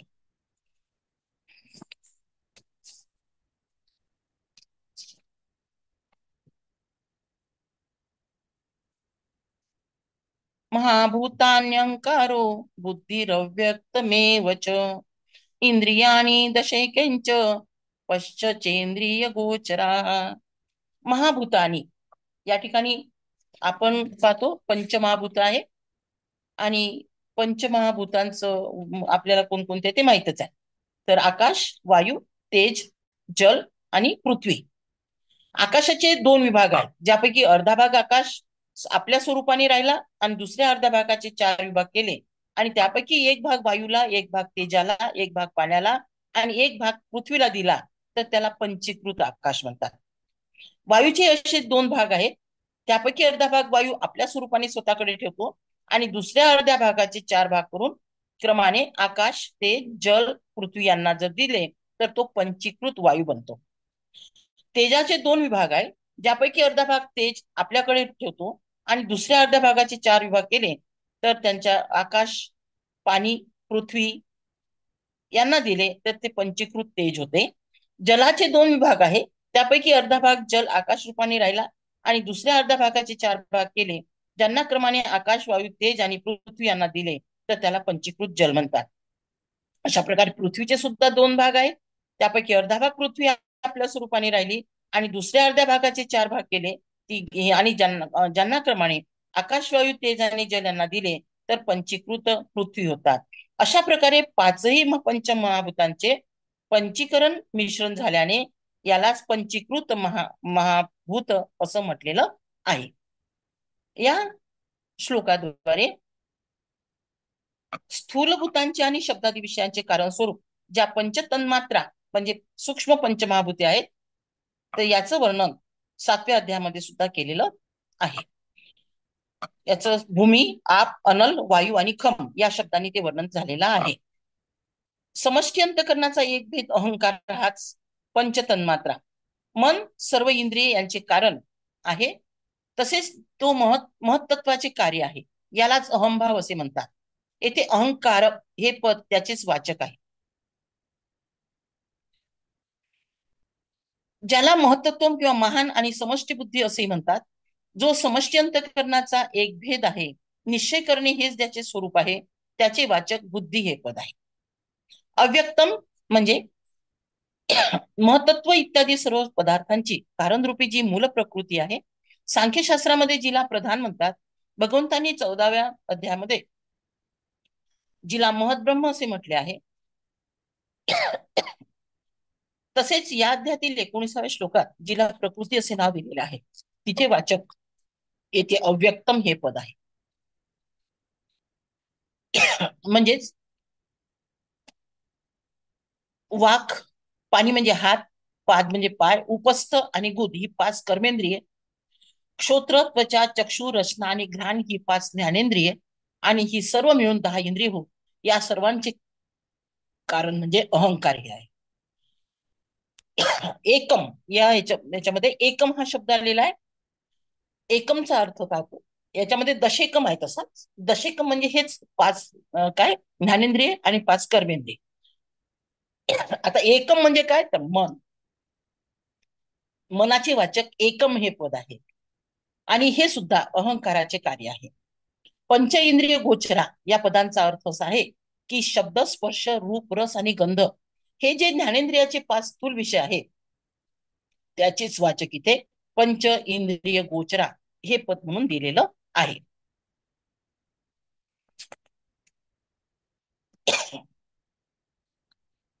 इच्छा, द्वेष, सुखं दुःखं संघातश्चेतना धृतीः एतत् क्षेत्रं समासेन सविकारमुदाहृतम्. इच्छा, द्वेष, सुख, दुःख, स्थूल देहाचा पिंड, चेतना आणि घृती अशा प्रकारे विकारांसहित हे क्षेत्र थोडक्यात इथे सांगितले गेलेले आहे. आता इच्छा, आपण सुखाच्या कारणासाठी अनेक प्रकारच्या इच्छा करतो. हे जसं सुखाचं कारण आहे तसं दुःख नाशक याला समजतात. ते प्राप्त करून घेण्याची जी आसक्तियुक्त कामना आहे, तिचेच वाचक येथे इच्छा हे पद आहे. तिचे वासना, तृष्णा, आशना, लालसा, स्पृहा इत्यादी अनेक भेद आहे. ही अंतःकरणाचा विकार आहे, म्हणून क्षेत्राच्या विकारांमध्ये तिची गणना केलेली आहे. द्वेष हा सुद्धा एक विकार आहे. विकार इथे सांगितलेले आहे. ज्या पदार्थांना मनुष्य हा दुःखाचे कारण किंवा सुखाला बाधक समजतो, त्यामध्ये जी विरोध बुद्धी असते तिचे नाव द्वेष. वैर, ईर्ष्या, घृणा, क्रोध इत्यादी याची स्थूल रूपे होत. द्वेष हा अंतःकरणाचा विकार आहे आणि म्हणून याची गणना ही क्षेत्राच्या विकारांमध्ये केलेली आहे. सुख, आपल्याला अनुकूल असलेल्याच्या प्राप्तीमुळे आणि प्रतिकूल असलेल्याच्या निवृत्तीमुळे अंतःकरणामध्ये जी प्रसन्नतेची वृत्ती होते तिचं नाव सुख. अंतःकरणाचा विकार असल्यामुळे याची गणना सुद्धा क्षेत्राच्या विकारांमध्ये केलेली आहे. दुःख हे सुद्धा विकार आहे. प्रतिकूल असलेल्याची प्राप्ती जर झाली आणि अनुकूलता असलेला आपल्याला मिळालं नाही, अनुकूल असलेल्या तत्वांचा विनाश जर झाला, तर यामुळे आपल्या अंतःकरणात जी व्याकुळता उत्पन्न होते त्याला दुःख असं म्हणतात, व्यथा असेही म्हणतात. हा सुद्धा अंतःकरणाचा विकार आहे आणि म्हणून याची गणना सुद्धा क्षेत्राच्या विकारामध्ये केली गेलेली आहे. संघात, पंचमहाभूतांनी जो हा बनवलेला स्थूल शरीराचा पिंड आहे आणि मृत्यूनंतर सूक्ष्म शरीर निघून गेल्यावर जो सर्वांच्या समोर पडलेला असतो त्या स्थूल शरीराचे नाव संघात असे आहे. हे वरील पंचभूतांचा विकार असल्यामुळे त्याची गणना सुद्धा क्षेत्राच्या विकारात केलेली आहे. चेतना म्हणजे आत्मा, अंतःकरणामध्ये जी ज्ञान शक्ती आहे, जिच्याद्वारे सुखदुःख आणि सर्व पदार्थांचा अनुभव येतो, जिला 10व्या अध्यायातील 22व्या श्लोकात चेतना असे म्हटलेले आहे, तिचे हे पद वाचक आहे. ही सुद्धा अंतःकरणातील विशेष वृत्ती आहे, म्हणून तिचीही गणना क्षेत्राच्या विकारांमध्ये केलेली आहे. धृती 18व्या अध्यायातील 23व्या 34व्या आणि 35व्या श्लोकामध्ये ज्या धारण शक्तीचे सात्विक, राजस, तामस हे 3 भेद केलेले आहे, तिच्यातील सात्विक अंशाला 16व्या अध्यायातील 3ऱ्या श्लोकामध्ये दैवी संपत्तीमध्ये धृती हे नाव म्हटले आहे. तिचेच वाचक येथे धृती हे पद आहे. अंतःकरणाचा विकार असल्यामुळे तिची गणना सुद्धा क्षेत्राच्या विकारांमध्ये केलेली आहे. म्हणजे काही शरीराचे विकार आहे आणि काही अंतःकरणाचे विकार आहे. हे विकार क्षेत्र संक्षिप्ताने इथे सांगितलेले आहे. स्वाभाविकच येथपर्यंत विकाराचे क्षेत्राचे संक्षिप्त वर्णन झालेले आहे. अर्थात 5व्या श्लोकात क्षेत्राचे स्वरूप संक्षिप्तपणे सांगितले आणि 6व्या श्लोकामध्ये सुद्धा विकारांचे स्वरूप वर्णन केलेले इथे आपल्याला दिसून येते. अशा प्रकारे क्षेत्राचे स्वरूप आणि त्याच्या विकारांचे वर्णन केल्यानंतर आता जी गोष्ट दुसऱ्या श्लोकात सांगितली होती की क्षेत्र आणि क्षेत्रज्ञानचे जे ज्ञान आहे हे माझ्यामध्येच ज्ञान आहे, ते ज्ञान प्राप्त करण्याच्या साधनांचे ज्ञान याच नावाने 5 श्लोकात भगवंत वर्णन करीत आहे. अमानित्वमदंभित्वम अहिंसा क्षांतिरार्जवम आचार्योपासनम शौचम स्थैर्यमात्मविनिग्रह. याचा अर्थ आहे मोठेपणाचा अभिमान नसणे, ढोंग न करणे, कोणत्याही प्राण्याला कोणत्याही प्रकारे त्रास न देणे, क्षमा करणे, मन, वाणी इत्यादी बाबत सरळपणा, श्रद्धा भक्तीसह गुरूंची सेवा, अंतर्बाह्य शुद्धी, अंतःकरणाची स्थिरता आणि मन व इंद्रियासह शरीराचा निग्रह, हे या श्लोकामध्ये सांगितलेलं आहे. अमात्मनिर्णय म्हणजे काय? अमात्मित्वम, अमानित्वम हा शब्द पहिला आलेला आहे. स्वतःला श्रेष्ठ, सन्मान्य, पूज्य आणि फार मोठा समजणे, तसेच मान, मोठेपणा, प्रतिष्ठा, पूजा इत्यादीची इच्छा करणे किंवा ज्यांची इच्छा केल्या विनाही हे सर्व मिळाल्यावर प्रसन्न होणे म्हणजे मानित्व, आणि हे सर्व नसणे म्हणजे अमानित्व. ज्याप्रमाणे अमानित्व हे पूर्णपणे येते, त्याला मान, मोठेपणा, प्रतिष्ठा व पूजा इत्यादीची प्राप्ती झाल्यावर प्रसन्न होणे हे दूरच राहिले. या उलट त्याला या सर्वाची विरक्ती आणि उपरक्त होते, याला म्हणतात अमानित्व. म्हणजे सगळं प्राप्त झाल्यानंतर सुद्धा त्याच्याबद्दल जी विरक्ती निर्माण होते त्याला अमानित्वम असं म्हणतात. अदंभित्वम म्हणजे मान, मोठेपणा, प्रतिष्ठा आणि पूजा यासाठी धनादीचा लोभ किंवा कुणाला ठकवणे इत्यादीच्या हेतूने स्वतःची धर्मात्मा, दानशूर, भगवत भक्त, ज्ञानी आणि महात्मा म्हणून प्रसिद्धी करणे आणि धर्मपालन, उदारता, दातृत्व, भक्ती, योग साधना, व्रत, उपवास यांच्याशिवाय अथवा इतर कोणत्याही प्रकारे गुणांचे ढोंग करणे, म्हणजे हे काहीच न करणे आणि मला मोठेपणा द्या किंवा मोठं माना, ही जी प्रवृत्ती असते याचा हे दंभ, याला म्हणतात दंभित्व. याचा सर्वथा अभाव असणे याचेच नाव आहे अदंभित्व. या साधकांमध्ये अदंभित्व पूर्णपणे आलेले असते, तो ज्या साधकामध्ये अदंभित्व पूर्णपणे आलेले असते तो मान, मोठेपणा याची जराही इच्छा नसल्यामुळे आपले खरे धार्मिक भाव, सद्गुण आणि भक्तीचे आचरण हे दुसऱ्याच्या समोर प्रकट करण्यास संकोच करतो. मग नसलेले गुण स्वतः दाखविणे ते त्याला कसे जमणार? म्हणजे मान, मोठेपणा, प्रतिष्ठा आणि पूजा यासाठी काही लोक जे दंभ पुकारतात, म्हणजे कोणत्या प्रकारचं स्वतः प्रयत्न न करता मी मोठा आहे हे समजा असं म्हणतात, परंतु यापेक्षाही कोणत्याही प्रकारचे ढोंग न करणे दांभित्व म्हणजे दंभित्व, आणि हे सगळं असून सुद्धा न मानणे म्हणजे त्याचा अदांभित्व म्हटलेला आहे. त्यानंतर अहिंसा, कोणत्याही प्राण्याला मन, वाणी किंवा शरीर याने कोणत्याही प्रकारचे कष्ट देणे, मनाने एखाद्याचे वाईट चिंतने, वाणीने कोणाला शिवी देणे, कठोर शब्द बोलणे, कोणाची निंदा करणे किंवा इतर कोणत्याही प्रकारची दुःखदायक आणि अहितकारक वचने बोलणे, शरीराद्वारे कोणाला मारणे, दुःख देणे किंवा कोणत्याही प्रकारे नुकसान करणे इत्यादी जे हिंसेचे भाव आहेत त्या सर्वाचा संपूर्ण अभाव म्हणजे अहिंसा. ज्या साधकामध्ये अहिंसा ही भावना पूर्णपणे आलेली असते, म्हणजेच काय तर कोणी एखाद्याचं मन न दुखवणे, कोणाबद्दल वाईट न चिंतणे, कठोर शब्द न बोलणे, कोणाची निंदा न करणे, आणि कोणत्याही प्रकारची दुःखदायक आणि अहितकारक वचने न बोलणे म्हणजे अहिंसा. त्याला कोणत्याही बद्दलचा वैरभाव किंवा द्वेष असत नाही. त्याच्याकडून कोणत्याही प्राण्याचे कधी अहित होत नाही. त्याच्याद्वारे परिणाम म्हणून कोणाला दुःख होत नाही आणि तो कोणालाही भीतीदायक नसतो.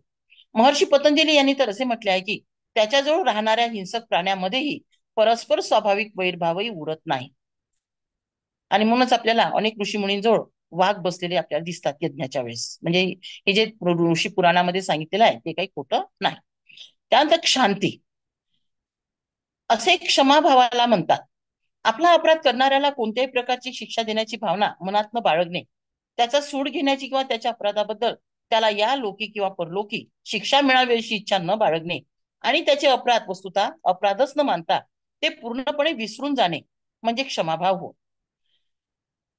आर्जवम, मन, वाणी आणि शरीर यांच्या सरळतेचे नाव आर्जव. ज्या साधकामध्ये ही भावना पूर्णपणे येते ते सर्वांशी सरळपणाचा व्यवहार करतो. त्यामध्ये कुटिलता पूर्णपणे नसते, अर्थात त्याच्या व्यवहारामध्ये डावपेच, कपट किंवा वाकडेपणा जरा सुद्धा नसतो. तो आत आणि बाहेर नेहमी एकसारखा आणि सरळ असतो. आचार्योपासनम, आचार्योपासनम शौचम स्थैर्यमात्म विनिग्रह. याचा अर्थ आहे की विद्या आणि समुपदेश हे देणाऱ्या गुरुचे नाव आचार्य, त्यांना आचार्य म्हणतात. आणि अशा गुरुजवळ राहून श्रद्धा आणि भक्तीने मन, वाणी आणि शरीर यांच्याद्वारे सर्व प्रकारे त्यांना सुख देण्याचे प्रयत्न करणे, नमस्कार करणे, त्यांच्या आज्ञेचे पालन करणे आणि त्यांना अनुकूल असे आचरण करणे हे आचार्योपासन म्हणजे गुरुसेवा यामध्ये येते. शौचम म्हणजे सत्यतापूर्ण शुद्ध व्यवहारामुळे द्रव्याची शुद्धी होते आणि त्या द्रव्याने उपार्जित केलेल्या अज्ञानामुळे आहाराची सुद्धा शुद्धी होते.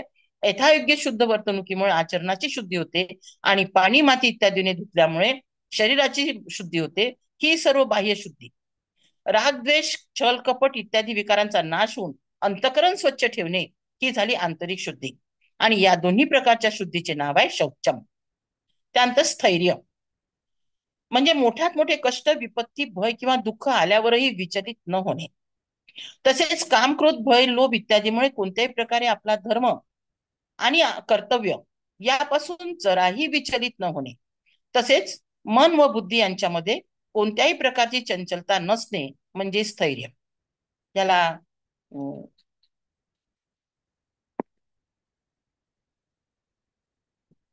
आता तुम्हाला शब्द आत्मनिग्रह. आत्मा हे पद अंतःकरण आणि इंद्रियांच्या शरीराचे वाचक आहे.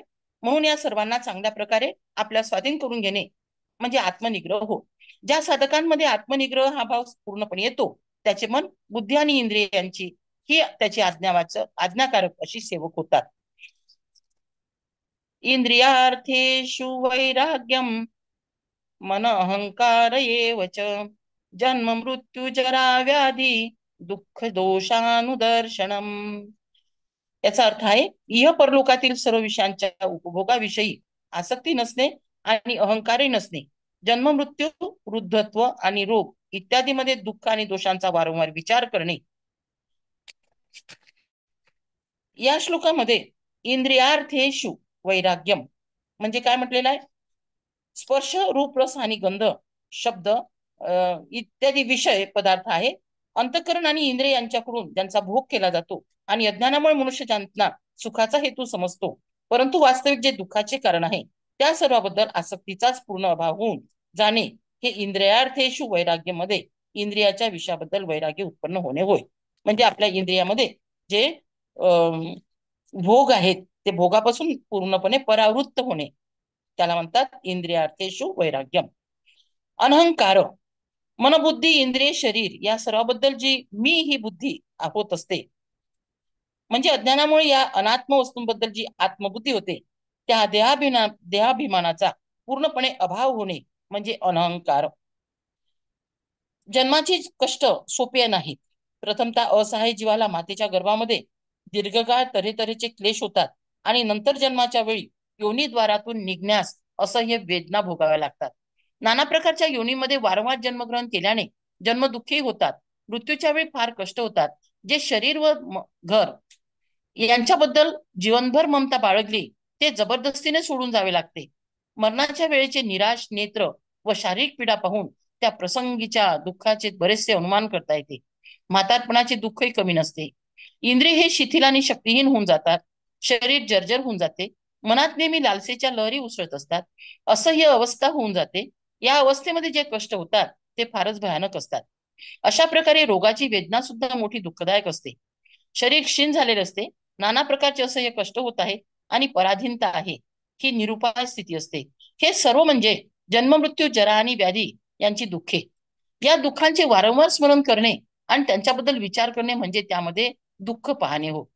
जीवांना जन्म, मृत्यू, जरा आणि व्याधी हे प्राप्त होतात ते पापांच्या परिणामामुळे. म्हणून हे चारही दोषमय आहेत. याचाच वारंवार विचार करणे म्हणजे यांच्यातील दोष पाहणे होय. तसं पाहिलं तर चेतनात्मा सोडा वस्तुता जगात अशी कोणती वस्तू नाही की जिच्यामध्ये हे चारही दोष नाहीत. जड असे घर एक दिवस तयार होते, हा त्याचा जन्म. कुठून तरी फुटते, मोडते आणि ती त्याची व्याधी. दुरुस्ती केली, हा त्याचा इलाज. ते जुने होते म्हणजे म्हातारपण आले आणि दुरुस्ती होऊ शकत नाही म्हणजे जीर्ण होऊन ते पडते म्हणजे हा त्याचा मृत्यू झाला. लहान मोठ्या सर्व वस्तूंची हीच अवस्था आहे. अशा प्रकारे जगातील प्रत्येक वस्तू ही जन्म, मृत्यू आणि जरा व्याधींनी युक्त होऊन त्यापासून वैराग्य उत्पन्न केले पाहिजे. पण मनुष्याने, आता हे भौतिक वस्तूचं झालं, पण मनुष्य हा सजीव प्राणी आहे आणि म्हणून सजीव प्राण्याने सुद्धा आपल्या मनामध्ये जन्म, मृत्यू, जरा आणि व्याधींपासून जे दुःख होते ते नष्ट करून मनामध्ये वैराग्याचा भाव निर्माण केला पाहिजे.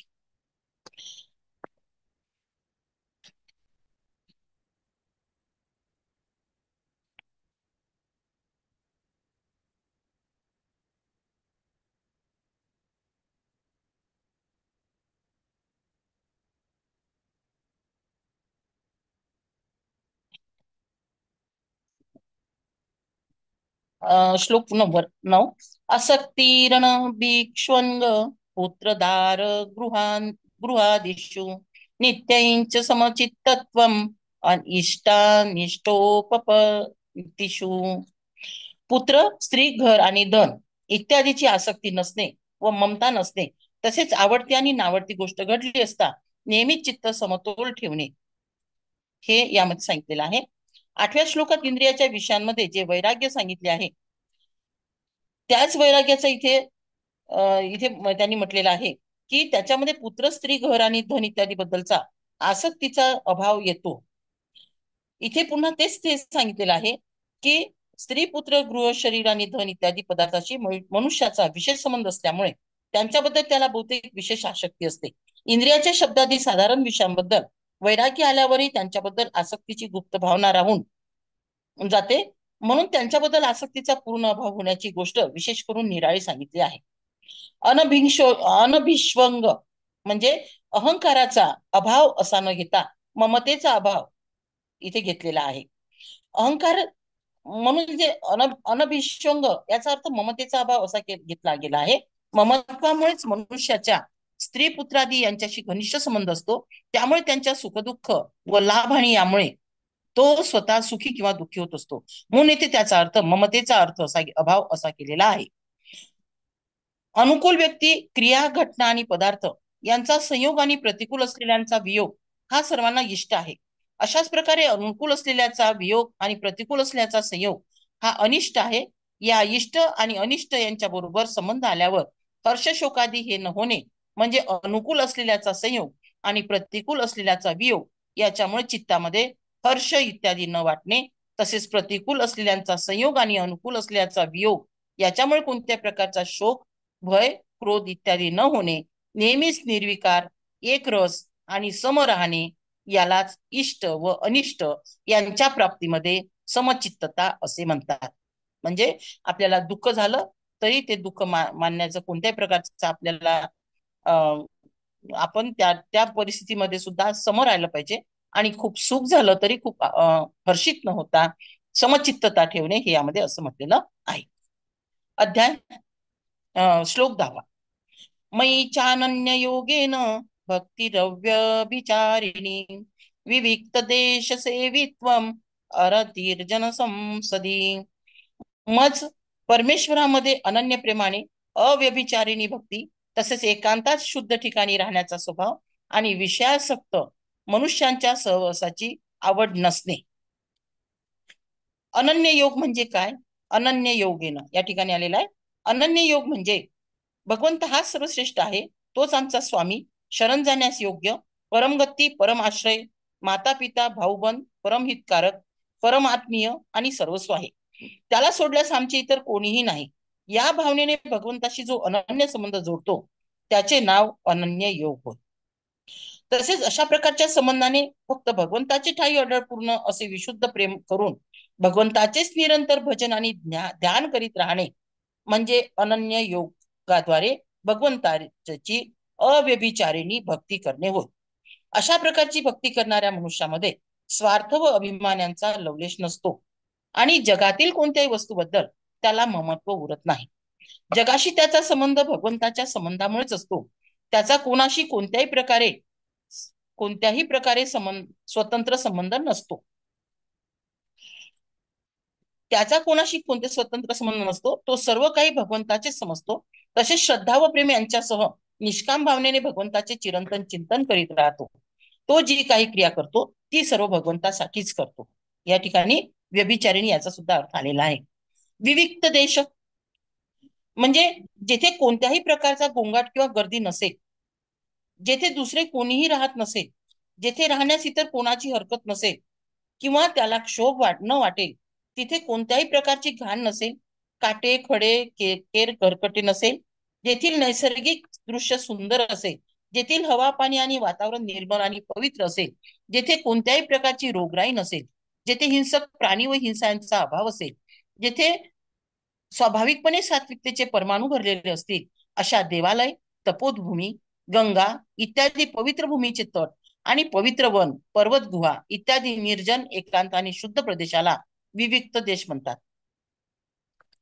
तसेच ज्ञानाची प्राप्ती करण्याच्या साधनेसाठी अशा स्थानामध्ये निवास करणे म्हणजे त्यांचे सेवन करणे होय. म्हणजे जर आपल्याला ज्ञान प्राप्त करायचं असेल तर अशा की जिथे कोणी आपल्याला हाकलून देणार नाही, बोलणार नाही, ऑब्जेक्शन घेणार नाही, अशा ठिकाणी, शांत ठिकाणी, निर्जन ठिकाणी आणि जिथे कोणत्याही प्रकारची आपल्या मनामध्ये भीती राहणार नाही, अशा ठिकाणी जर आपण एकांत स्थानी, याला अशा म्हणतात त्याला विविक्त देश, आणि त्या ठिकाणी ज्ञान प्राप्त करणे म्हणजे त्याचे सेवन करणे होय.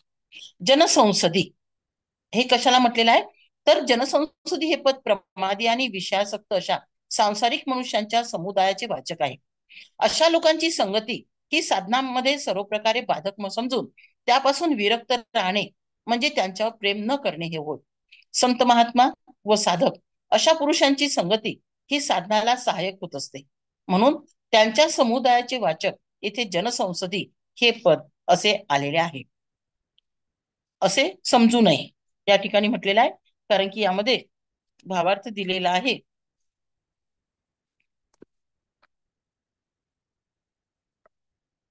सामान्य मनुष्य समुदायाविषयी प्रीती रुची नसावी, अर्थात कुठे काय होत आहे, केव्हा काय होईल, कसे होईल इत्यादी सांसारिक गोष्टींना ऐकण्याची कोणती इच्छा नसावी. तसेच समाचार ऐकणाऱ्या लोकांची भेट घ्यावी, काही समाचार त्यांच्याकडून मिळवावेत अशी किंचित मात्र सुद्धा इच्छा नसावी आणि त्यांच्या सुद्धा प्रीती सुद्धा नसावी त्यांच्याबद्दल.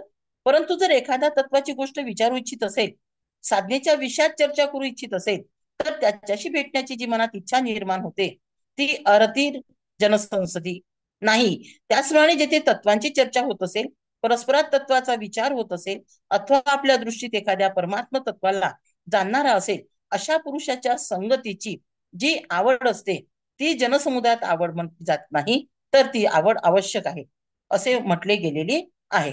अर्थात आसक्तीपूर्वक कोणाशी संग करू नये, परंतु अशी असंगतता होत असेल तर श्रेष्ठ पुरुषांचा संग करावा, कारण श्रेष्ठ पुरुषांचा संग असंगतता प्राप्त होण्याचे औषध आहे. श्लोक 11. अध्यात्म ज्ञान नित्यत्वम तत्वज्ञानार्थ दर्शनम एतज्ज्ञानमिति प्रोक्तम अज्ञानम एदतो ज्ञता. अध्यात्म ज्ञानात नित्य स्थिती आणि तत्वज्ञानाचा अर्थ जो परमात्मा त्यालाच पाहणे हे सर्व ज्ञान होय, आणि या उलट जे असेल ते अज्ञान होय असे म्हटले आहे. अध्यात्म ज्ञान म्हणजे आत्मा हा नित्य, चेतन, निर्विकार आणि अविनाशी आहे. त्याच्याहून भिन्न ज्या नाशवंत, जडविकारी आणि परिवर्तनशील वस्तू भासतात त्या सर्व अनात्मा होत. आत्म्याचा त्यांच्याशी काहीही संबंध नाही.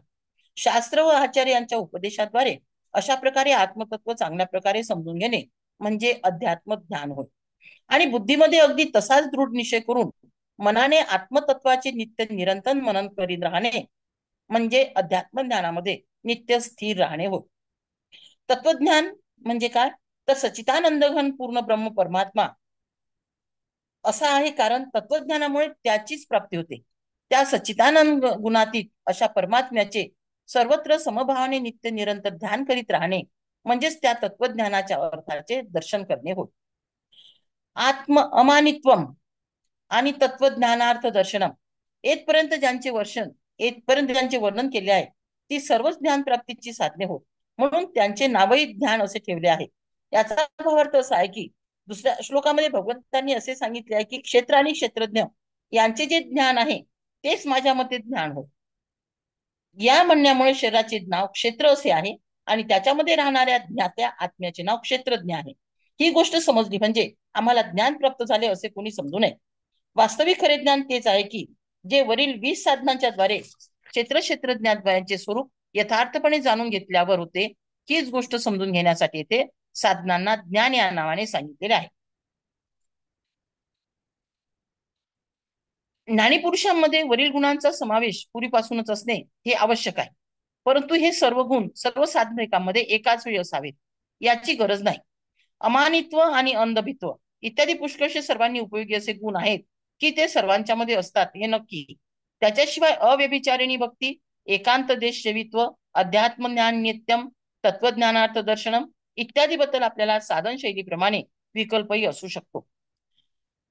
या म्हणण्यानुसार असे दाखवण्यात आले आहे की अमानित्व इत्यादी गुणांच्या विपरीत मान मोठेपणाची इच्छा, दंभ, हिंसा, क्रोध, कपट, कुत्रिलता, द्रोह, अपवित्रता, अस्थिरता, लोलुपता, आसक्ती, अहंता, ममता, विषमता, अश्रद्धा आणि वाईट संगती हे जे दोष आहेत ते सर्वच जन्म मृत्यूचे कारण असलेले अज्ञान वाढवणारे आणि जीवांचे पतन करणारे आहे, म्हणून ते सर्व अज्ञानच आहे. या सर्वांचाच पूर्णपणे त्याग केला पाहिजे. अशा प्रकारे ज्ञानाच्या साधनांचे ज्ञान या नावाने वर्णन केल्यानंतर अशी जिज्ञासा वाटू शकते की या साधनाने प्राप्त झालेल्या ज्ञानामुळे जाणण्यास योग्य वस्तू कोणती आहे, ती जाणल्यावर काय होते, याचे उत्तर देण्यासाठी आता भगवंत आपल्याला योग्य वस्तूच्या स्वरूपाचे वर्णन करण्याची प्रतिज्ञा करीत हे जाणण्याचे फल अमृतत्वाची प्राप्ती असे सांगून 6 श्लोकांमध्ये जाणण्यास योग्य असलेल्या परमात्म्याच्या स्वरूपाचे वर्णन पुढील प्रमाणे करीत आहे. नेयम यत्तत् प्रवृक्षामि यज्ञात्वामृतश्मश्नुते अनादिमत् परं ब्रह्म न सत्तन्नासुच्यते. हे जे जाणण्यायोग्य आहे आणि जे जाणण्यामुळे मनुष्याला परम आनंद मिळतो ते चांगल्या प्रकारे सांगतो. ते अनादि परम ब्रह्म सत ही म्हणता येत नाही आणि असतही म्हणता येत नाही. येथे नेयम नेयम नेयम म्हणजे काय, तर सच्चिदानंदघन निर्गुण व सगुण अशा ब्रह्माचे वाचक आहे. कारण याच प्रकरणात भगवंतांनी त्याला निर्गुण आणि गुणांचा भोक्ता असे म्हटलेले आहे. जो म्हणजे ब्रह्म आहे तो निर्गुण आणि गुणांचा भोक्ता आहे असं म्हटलेलं आहे. ज्ञेय म्हणजे ज्याची प्राप्ती होते ते अमृत, आणि हे पद येथे परमानंद स्वरूप परमात्म्याचे वाचक आहे. यज्ञात वामृते म्हटले मृत, इथे अमृत हा शब्द आलेला आहे. म्हणून जाणण्यास योग्य अशा परब्रह्म परमात्म्याच्या ज्ञानामुळे मनुष्य जन्म मरण रूपी संसार बंधनातून कायमचा मुक्त होऊन परमानंद स्वरूप अशा परब्रह्मास प्राप्त करून घेतो, याचे तात्पर्य आहे. यालाच परमगती आणि परमपदाची प्राप्ती असंही म्हणतात. अनादि मत याच अध्यायाच्या 19व्या श्लोकात भगवंतांनी प्रकृती आणि जीवात्मा यांना अनादि असे म्हटले आहे. या दोन्हीचा स्वामी असल्यामुळे परब्रह्म पुरुषोत्तमाला अनादिमत अर्थात अनादि असणारा असे म्हटलेलं आहे. म्हणजे प्रकृती आणि जीवात्मा यांचा स्वामी परब्रह्म आहे आणि परब्रह्म पुरुषोत्तमाला अनादिमत असं म्हटलेलं आहे. परम आणि ब्रह्म या पदाचा प्रयोग येथे ज्ञेय तत्व आणि निर्गुण निराकार सच्चिदानंद घन असा परब्रह्म परमात्मा आहे हे सांगण्याच्या उद्देशाने केलेला आहे. ब्रह्म हे पद वेद, ब्रह्मदेव आणि प्रकृती यांची वाचक होऊ शकते. म्हणून त्यांच्यापेक्षा ज्ञेयतत्वाचे स्वरूप विलक्षण आहे असे सांगण्यासाठी ब्रह्म या पदाबरोबर परम हे विशेषण लावलेले आहे. जी वस्तू प्रमाणाद्वारे सिद्ध केली जाते तिला सत असे म्हणतात. स्वतः प्रमाण असलेल्या नित्य आणि अविनाशी परमात्म्याला कोणत्याही प्रमाणाद्वारे सिद्ध करता येत नाही, कारण परमात्म्यामुळेच सर्वांची सिद्धी होते. कोणतेही प्रमाण परमात्म्यापर्यंत पोहोचूच शकत नाही. श्रुतीने म्हटले आहे की त्या जाणणाऱ्याला कसे जाणता येईल. प्रमाणाने जाणता येणाऱ्या वस्तूपेक्षा तो अत्यंत विलक्षण आहे, म्हणून परमात्म्याला सत असे म्हणता येत नाही. तसेच ज्या वस्तूचे वास्तविक अस्तित्वच नसते तिला असत असे म्हणतात. परंतु परब्रह्म परमात्मा याचे अस्तित्वच नाही, म्हणून त्याला असतही म्हणता येत नाही. आणि तो आहे त्यामुळे इतर सर्वांचे असणेही सिद्ध होते, म्हणून त्याला असत असेही म्हणता येत नाही. यासाठी परमात्मा सत आणि असत या दोन्हीच्याही पलीकडचा आहे असं आपल्याला म्हणावं लागेल. वस्तुतः इथे कोणताही विरोध नाही, कारण जेथे परमात्म्याच्या स्वरूपाचे वर्णन विधिमुखाने केले जाते तेथे अशाच प्रकारे समजावले जाते की जे काही आहे ते सर्व ब्रह्मच होत, आणि जेथे निषेधमुखाने वर्णन असते तेथे असे म्हटले जाते की असे म्हटले जाते की असेही नाही आणि तसेही नाही, परंतु अवश्य आहे. म्हणजे तो सत्यही नाही आणि आहेही नाही, पण काय पाहिजे, आहे, पण तो त्याची गरज आहे, अवश्य आहे. म्हणून इथे विधिमुखाने वर्णन आहे. याद्वारे यासाठी भगवंताने असे म्हणणे आहे की सत सुद्धा मी आहे आणि असत सुद्धा मी आहे, हे म्हणणे उचितच होत. परंतु वास्तविक त्या परब्रह्म परमात्म्याचे स्वरूप वाणीने विधिमुखानेही सांगता येत नाही आणि निषेध मुखानेही सांगता येत नाही. त्याच्याविषयी जे काही सांगितले जाते ते फक्त शाखा चंद्र न्यायाने दाखवण्यासाठी. त्याच्या साक्षात रूपाचे वर्णन वाणीने होऊ शकत नाही. म्हणून श्रुती म्हणते की यतो वाचो निवर्तन्ते अप्राप्य मनसा सह, म्हणजे मनासह वाणी जे न मिळाल्यामुळे परत येते ते ब्रह्म हो. हीच गोष्ट स्पष्ट करण्यासाठी येथे भगवंतांनी निषेध मुखाने म्हटले आहे की त्याला सत असे म्हणता येत नाही आणि असत म्हणता येत नाही. अर्थात मी ज्या ज्ञेय वस्तूचे वर्णन करू इच्छितो त्याचे वास्तविक स्वरूप हे तर मन वाणी यांचा विषय नव्हे, म्हणून त्याचे जे काही वर्णन केले जाईल ते त्याचे लक्षण असेच समजले पाहिजे. अशा प्रकारे ज्ञेय तत्वाच्या वर्णनाची प्रतिज्ञा करून त्या तत्वाचे संक्षिप्त वर्णन या ठिकाणी केलेले आहे. परंतु ते ज्ञेय तत्व मोठे गहन आहे, म्हणून साधकांना त्याचे ज्ञान करविण्यासाठी सर्वव्यापकत्व इत्यादी लक्षणांच्या द्वारा त्याचे पुन्हा विस्ताराने पुढील प्रमाणे वर्णन करीत आहे. थांबूयात आपण काही इथे आता. वाचू का? थांबूयात म्हणलं. आवाज येतो का ठीक ताई आहे. माझा? 12 श्लोक झालेले आहेत. हो, आपण थांबूयात 12 इथे. श्लोक झालेले आहेत. हो हो हो, थांबूयात आपण इथं. उद्या मी वाचेल हा. हो हो, तुम्हीच वाचा, पूर्ण अध्याय तुम्ही वाचा, हरकत नाही. छान वाचलं. थांबूया आज आपण इथे, थांबूयात. आपण 4 वाजेपर्यंत शक्यतो घेत जाऊ. 4च्या नंतर मग खूप जास्त होऊन जातं. हा. चालेल. हा, मला उशीर झाला ना आज त्याच्यामुळे. नाही, हा. तेच पुस्तक